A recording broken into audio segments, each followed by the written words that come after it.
નમસ્કાર મિત્રો, જે બગદાણા નવનીતભાઈનો વિવાદ હતો તે દિવસે ને દિવસે શાંત થવાને બદલે ઉશ્કેરાઈ રહ્યો છે. તો થાય છે કંઈક એવું કે રાષ્ટ્રીય યુવા અધ્યક્ષ એવા શૈલેષભાઈ મેર એક વિડીયો પબ્લિશ કરે છે, જેમાં તે માયાભાઈ આહિરની વાત કરે છે. કહે છે કે માયાભાઈ આહિરે રાજુ ભમ્મર પાસે પોલીસ સ્ટેશન હાજર કરવા માટે કોળી સમાજના ડમ્મી આરોપી છોકરાની માંગણી કરી હતી, અને કહે છે કે આ કેસમાં માયાભાઈ આહિર અને જયરાજ બંને શામિલ છે અને બધાની કોલ ડિટેલ કઢાવવી જોઈએ. મિત્રો, પહેલા તમે વિડીયો જુઓ.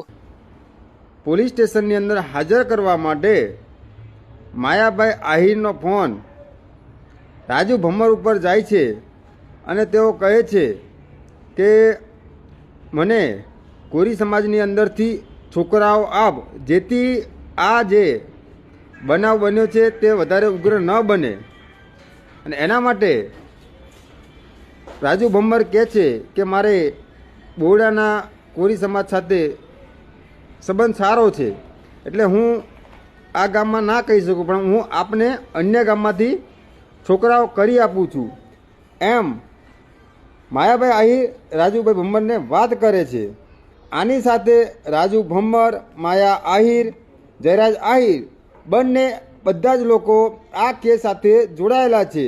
મિત્રો, એક યુઝર લખે છે પ્રૂફ હોય તો લાવો, બાકી બક રહેવાય દો. તેનો રિપ્લાય આપતા શૈલેષ મેર કહે છે કે તું તપાસ કરે છે, તું કઈ એસઆઈટી નો મેમ્બર છો તે તને દેવાનું.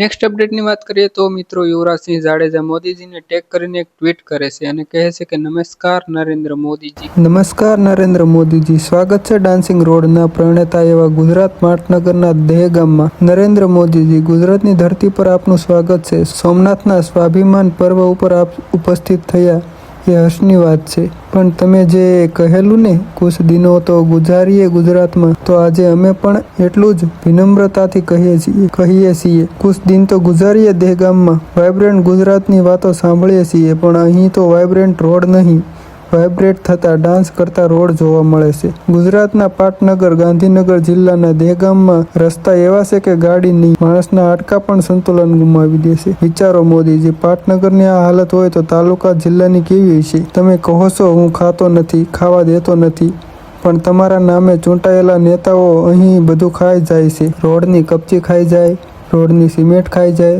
રોડનો ડામર ખાઈ જાય. જેમ આખલાઓ લીલીછમ ખેતર ચરી જાય, એમ અહીંના ધારાસભ્યો અને સાંસદો વિકાસના નામે મળતી ગ્રાન્ટ ચરી જાય છે. આ ગ્રાન્ટ ખાઈને અધિકારો અને નેતાઓના પેટમાં ખાડા મોટા થયા અને દહેગામના રસ્તાઓ ખાડા જ ખાડા રહ્યા. મોદીજી, તમે આવ્યા તો છો, રાષ્ટ્રીય રક્ષા શક્તિ યુનિવર્સિટીની મુલાકાત આજ રસ્તે લઈ જજો. અહીં રસ્તા નહીં, અહીં ખાડાઓનું રાજ છે. રસ્તો શોધવો પડે છે, ખાડો ટાળવો પડે. ગમે એવી મોંઘી ગાડી હોય, આ રોડ પર ચાલે તો સસ્પેન્શન તૂટી જાય, અને સસ્પેન્શન ન તૂટે તો માણસના કમરના મણકા તૂટી જાય. ઓર્થોપેડિક દવાખાના આ રસ્તાઓના ભરોસે જ ચાલે છે. કોઈ ગર્ભવતી મહિલા અહીંથી પસાર થાય તો ડિલિવરી રસ્તામાં જ થઈ જાય. બાઇક પર બેઠેલો યુવાન રોજ જીવ જોખમમાં મૂકે છે. આ માતાઓ બાળકોને સ્કૂલ મોકલતા ડરે છે. એમ્બ્યુલન્સ દર્દી સુધી પહોંચે છે એ પહેલાં જ રસ્તામાં જ તૂટી જાય. કમરના દુખાવા, હાડકાની બીમારીઓ વધી રહી છે. ગંભીર દર્દી કે સગર્ભા સ્ત્રી માટે આ રસ્તાઓ જીવલેણ સાબિત થાય છે. સામાન્ય માણસ મહેનતની કમાણીથી ગાડી લેશે, પણ આ રસ્તાઓને કારણે 5 વર્ષ પણ વાહન ટકતું નથી. ટાયર ફાટવા, અકસ્માત થવો અહીં રોજની વાત છે. વરસાદમાં તો કમાલ છે મોદીજી, પાણી ઉતરે એ પહેલાં ડામર ઉતરી જાય છે. તંત્ર કહે છે વિકાસ થઈ રહ્યો છે. પ્રશ્ન છે કોનો વિકાસ? ખાડાઓનો, ધૂળ કાદવનો કે અકસ્માતોના આંકડાનો? અહીં ખાડામાં થોડી ડામર છાંટી દો ને, વિકાસ નામનું પાપ ધોઈ નાખવામાં આવે છે. મોદીજી, તમે આવ્યા તો છો, તમારા નેતાઓને પ્રશ્ન પૂછજો. દહેગામમાં રસ્તાઓ માટે કેટલા કરોડની ગ્રાન્ટ ફાળવી?